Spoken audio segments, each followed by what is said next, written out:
Hello everybody, welcome back to Forza Horizon 5 with another RallyCross build with the Volkswagen Rabbit pickup truck. I think this is awesome. It's not the fastest vehicle by any stretch, but this might actually do better than expected. It's a huge variable because it could be so uncontrollable that it stands no chance, or it could be like the Ferrari or the Datsun, which did pretty well. There's only one way to find out though, and that is to build it. Now stock, it is the slowest thing in the history of humankind, so we won't need to go for an engine swap, because we have a 52 horsepower, 72 foot-pounds of torque, 1.6 liter Volkswagen Golf engine, not the GTI, just the Golf. Yeah, it's not fast. So I think we're going to go for an engine swap first, to be honest. We have a few. We got the 1.8 liter inline 4. Not much better. That is a GTI engine, so we can go from a Golf to a GTI. We can go to a V6. I think that's a VR6. Or the Turbo Rally. We're going to try the VR6. I don't know if we can make it to the top of S1 class with the VR6. I want those. I need that, but I want those. We'll come back to that stuff later. Oh, they don't actually reduce drag. Okay, never mind. That will help a lot with the rally tires, but we need power desperately. Of course, maybe not, because it only has 205s all around, and those aren't big tires at all. We can take the weight out to make it absurdly light. 2,000 pounds with full roll cage. We'll throw that on. Actually, it adds a lot of PI. This might almost make it. It'll be close. 864 is the target.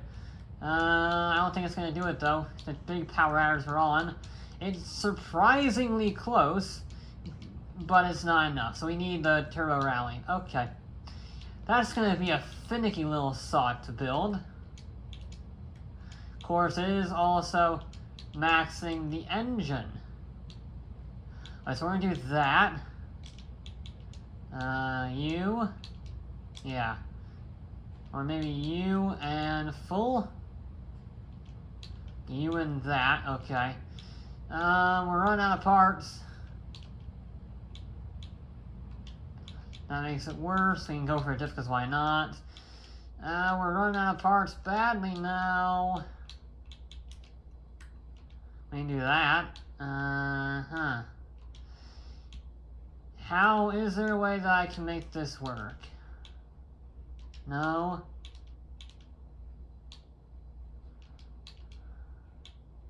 That's better. I think that's as good as we're gonna get. Can we do you and then you? No. Okay, so that's the best we're gonna get. So our final total is 634 horsepower, 650 torque, less than 2,000 pounds though.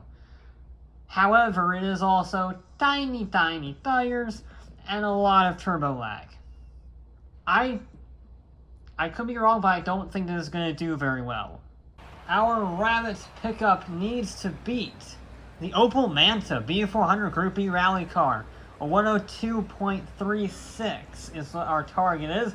I don't think it's going to do that, but I also think it could probably score maybe a top 5, I would think, is reasonable. Whether or not that actually ends up being the case remains to be seen, because how's our gearing look? Gearing is a little sketchy, but I think that'll work. 123. And it's about, we'll basically be topping out on the straightaway. That's not a problem in a vehicle this unstable. At least it'll probably be unstable because it has no weight over the rear, and it has tiny tires.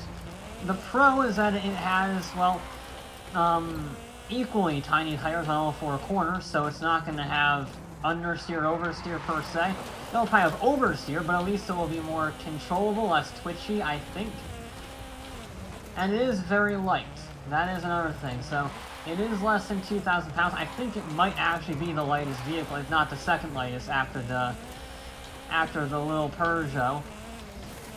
So it's possible. The thing is, so the Peugeot had 305 tires on the rear because Forza's weird.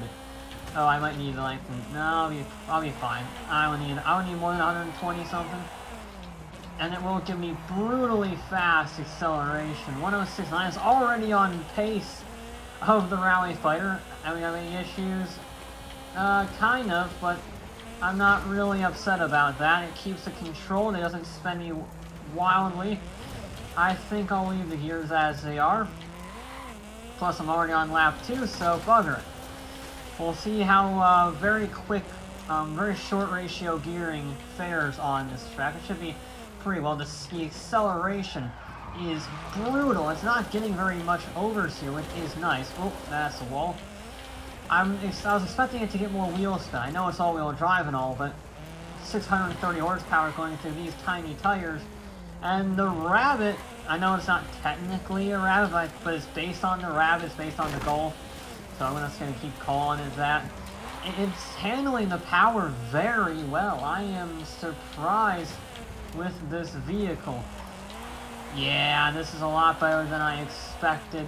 Oh, yes. 104.65 on a pretty mediocre at best lap. Gonna be buzzing limiter, it's fine.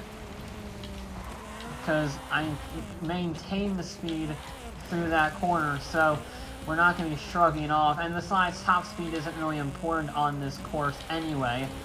And who knows, maybe topping out at 6th is actually a good thing. It remains to be seen. I think this can easily get a top 5.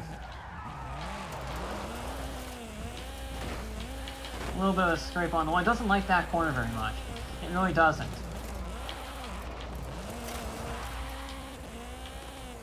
Suspension's a little wobbly on that section, but I can manage it. There's no real issue.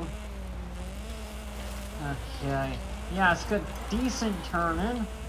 Very good acceleration. Just brutal acceleration. That's the fastest speed I've ever seen on that section. It's insane. 110 down the back straightaway.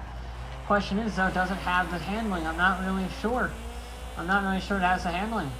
Maybe you could get a perfect run, yeah, but perfect runs are a little hard to come by. That's why they're perfect. Maybe I'll leave it in 4th on that next one there. I shifted up. And then it put me out of position there. There we go. 112 is very good heading into that corner. I'm going to try and hug the inside, and then, yeah, that's better. I'm going to try not drifting it, just turn in normally. A little bit of oversteer, but it's easily manageable. It basically auto-corrects itself. It gets traction very quickly. I am super impressed by the handling of the power of this vehicle. Oh, but it's not stopping on that corner. A little close to hitting the wall of doom, but 103.7. Okay, that's more like it. Now I think I push it a little more, be a little braver, get a little closer to the walls. Oop. I was supposed to leave it in 4th and I didn't.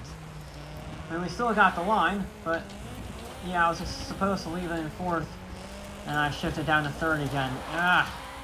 I don't know if that costs us any speed or not. Well, I could have been a little better through that hairpin. It didn't really lose us any time, but I could have been smoother.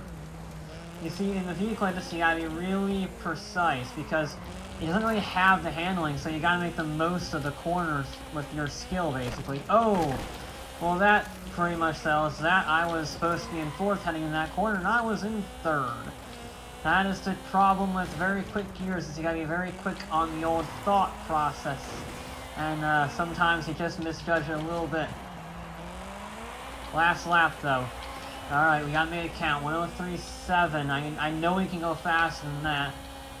Question is, whoa. Can the vehicle go faster? That was better.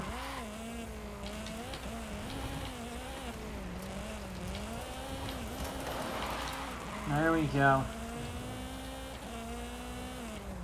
Just be as late as possible. Under brakes. Oh, okay.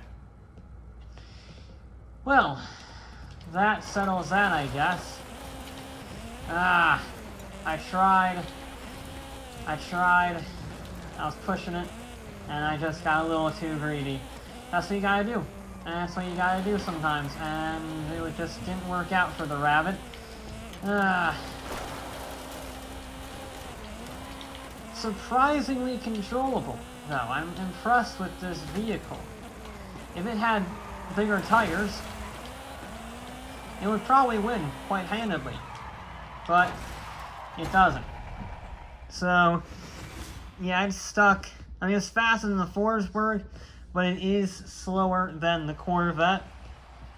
A 103.797. It is fractionally faster than the Forsberg, and it's a long way off the C8, and it's even longer off the Opel Manta, 1.4 seconds a lap off the Manta.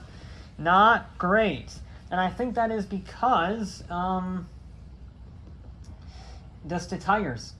Just the tires. It's not bad. Certainly in terms of overall acceleration grip, it's good. But it can't carry the same corner speed as the Manta, or the Peugeot, or the AMG. Can't go anywhere close to those. What it does have, though, is probably the most brutal acceleration we have ever seen. The gearing and the sub 2,000 pound weight of the all-wheel drive and the turbo rally engine make a ferocious combination, but the handling, the tire sizes just aren't there to back it up. So it's a master of one trade and then a joker of another. That's the best way to describe the pickup. It's a bit of a shame, but that is how it goes. Sometimes I was a little afraid of that, with the tire size and the power, and everything that I was afraid of came to fruition.